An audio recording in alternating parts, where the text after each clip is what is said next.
अस्सलाम वालेकुम, सितारों के सफ़र पर खुश आमदीद। आज की वीडियो में हम जानेंगे कि अक्टूबर 2025 आपके लिए कैसा रहेगा। इस वीडियो में हम देखेंगे कि आपके करियर से रिलेटेड, आपके पैसों से रिलेटेड मामलात कैसे रहेंगे, प्यार भरी ज़िंदगी कैसी रहेगी, फैमिली मैटर्स कैसे रहेंगे, आपकी सेहत कैसी रहेगी, अपॉर्चुनिटीज़ कहाँ मिलेंगी, कहाँ पे थोड़ा एहतियात करना है, रेमेडीज़ क्या करनी चाहिए, इन सारी चीज़ों को हम देखेंगे। लेकिन अगर आपको आपका मून साइन नहीं पता, जिससे सारी असली रीडिंग पता चलती है इंसान को, उसकी ज़िंदगी के बारे में पता चलता है। तो अगर आपको नहीं पता तो कमेंट सेक्शन में अपनी ओरिजिनल डेट ऑफ बर्थ लिखिए, हमारा स्टाफ आपको आपका मून साइन बता देगा। और अगर आपकी ज़िंदगी में मुश्किलात चल रही हैं करियर वाइज, पैसे वाइज, या आपकी जॉब वाइज, या फैमिली वाइज, शादी वाइज, किसी भी लिहाज से प्रॉब्लम्स चल रही हैं, प्रमोशन नहीं हो रही, ट्रांसफ़र नहीं हो रहा, किसी भी तरीके से मसले चल रहे हैं, तो स्क्रीन पर नंबर आ रहा होगा। इस नंबर पर व्हाट्सएप पर मैसेज करके आप अपना अपॉइंटमेंट बुक करवा सकते हैं। मैडम एस्ट्रोलॉजर एन बख्श आपको पर्सनलाइज्ड रेमेडीज के साथ गाइड करेंगी। तो चलिए देखते हैं अक्टूबर 2025 आपकी राशि के लिए कैसा रहेगा। बात करते हैं एक्वेरियस मून साइन वालों की, यानी कि कुंभ राशि, यानी कि बुर्ज दिलों वालों की। सबसे पहले काम और पैसे के लिहाज से बात करते हैं तो करियर हाउस स्कॉर्पियो में शुरुआत खाली रहेगी, लेकिन अक्टूबर के आखिरी तक मार्स और मरकरी दोनों वहां एंटर करेंगे। ये आपको एकदम से फ्रंट स्टेज स्पॉटलाइट में ले जाएंगे। मतलब जो एक्वेरियस नेटिव हैं, अपने करियर में लो की पर काम कर रहे थे, अब उनकी परफॉर्मेंस सबके सामने आना शुरू होगी। मार्स के अंदर जो ताकत ऊपर वाले ने रखी है वो आपको डेयरिंग बनाएगी, और मरकरी की कम्युनिकेशन स्किल्स आपको अपने बॉसेस और क्लाइंट्स के साथ स्ट्रॉन्ग कम्युनिकेशन स्किल देगी, जिसकी वजह से आप उन पे एज लेकर जाएंगे। लेकिन यहाँ पे केतु 7th हाउस में है तो पब्लिक इमेज में थोड़ा सा धुंध भी छा जाता है। मिसकम्युनिकेशन यहाँ पे अवॉइड कीजिएगा। फाइनेंस के मामले में पिक्चर थोड़ी सी मिक्स है। सेकंड हाउस स्पाइसेस में सैटर्न रेट्रोग्रेड है, आपको एहतियात से चलने की सलाह दे रहा है। इम्पल्सिव खर्चों से बचिए, वरना पैसा रेत की जैसे उंगलियों से निकलना शुरू हो जाएगा। जुपिटर आपका 5th हाउस में बैठा है तो इन्वेस्टमेंट्स में बहुत लालच नजर आएगी कि आप लोग यहाँ पे भी पैसा लगाएं, वहां पे भी पैसा लगाएं, आपको यहाँ से पैसा आ जाएगा। आएगा भी, लेकिन लालच बुरी बला भी है, तो रिस्की इन्वेस्टमेंट से बचिएगा। पैसा सेफ ऑप्शंस में लगाना ही बेहतरीन रहेगा।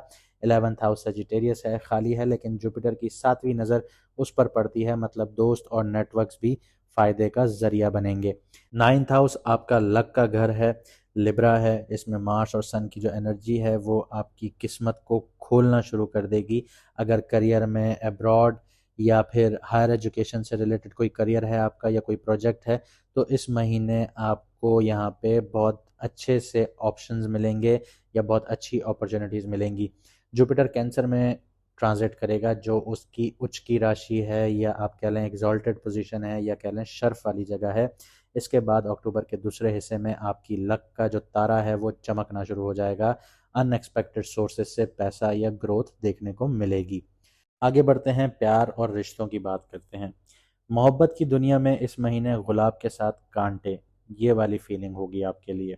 सिंगल्स के लिए 5th हाउस जेमिनी यानी जुपिटर आपको इंटेलिजेंट विटी लोगों की तरफ अट्रैक्ट करता हुआ नजर आता है, लेकिन टाइमिंग थोड़ी सी ठीक नहीं होगी। अट्रैक्शन होगा, लेकिन रिश्ता डिले या स्लो हो रहा होगा।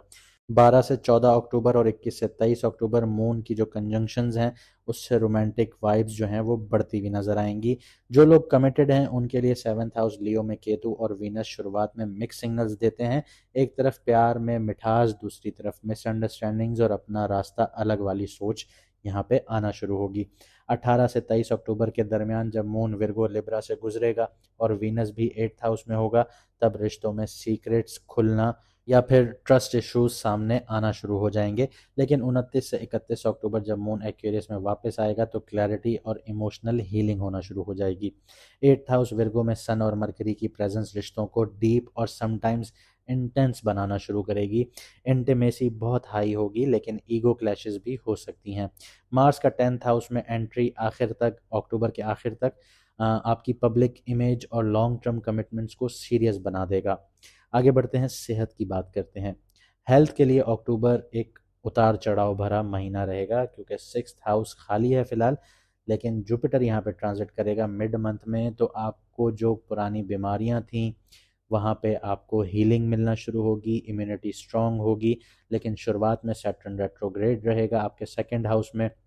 इसकी वजह से खाने पीने की आदत और डाइजेशन पर फोकस बहुत ज़रूरी होगा।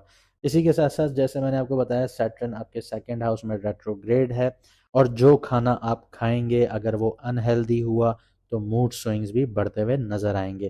तो अपनी जो हेल्थ है उसका ख्याल रखिए, अपनी डाइट को हेल्दी कीजिए।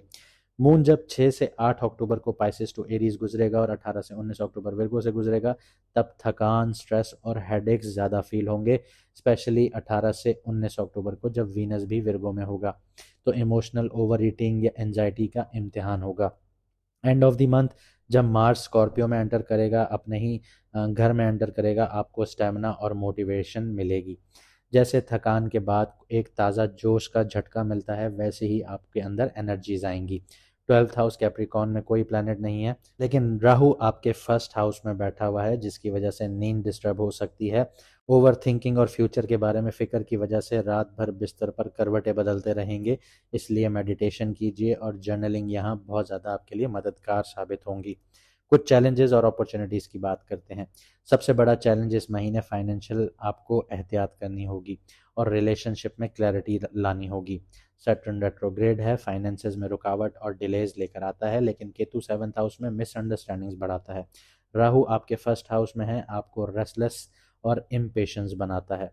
लेकिन अपॉर्चुनिटीज़ बहुत बड़ी हैं अक्टूबर के महीने में, क्योंकि जुपिटर जैसे ही कैंसर में एंट्री करेगा तो आपका लक का दरवाज़ा खुलना शुरू हो जाएगा, और ये मिड मंथ में होगा। मार्स का स्कॉर्पियो में आना एंड ऑफ द मंथ होगा। यहाँ पे करियर में ऊंचाई नज़र आएगी। वीनस 8th हाउस में रिश्तों को गहराई की तरफ लेकर जाएगा। जो एक्वेरियस अपने फोकस और सब्र के साथ रहेंगे, वो अक्टूबर के आखिर तक उस हीरे के मानिंद होंगे जो कोयले की कान से निकल कर भी चमक रहा होता है। रेमेडीज़ की बात करते हैं। हर वीक किसी गरीब को खाना खिलाइए, स्पेशली पका हुआ खाना जो आप खाना पसंद करते हैं। इसके अलावा डेली ग्रेटिट्यूड जर्नलिंग कीजिए, 3 चीज़ों को लिखिए जिनकी आप शुक्रगुजारी करते हैं रब्बे परवरदिगार से। रात को सोने से पहले मोबाइल और स्क्रीन्स को अवॉइड कीजिए। वॉक और लाइट एक्सरसाइजेज अपनी रूटीन में शामिल कीजिए। अक्टूबर आपके लिए इम्तिहान भी है और नई मंजिल की शुरुआत भी है। जो सब्र और हौसला रखेगा वो ही अपनी रुकावटों को कामयाबी में तब्दील करेगा। उम्मीद करता हूँ आपको वीडियो पसंद आई होगी। वीडियो को लाइक, शेयर, सब्सक्राइब ज़रूर कीजिए। मिलते हैं अगली वीडियो में सितारों के सफ़र पर।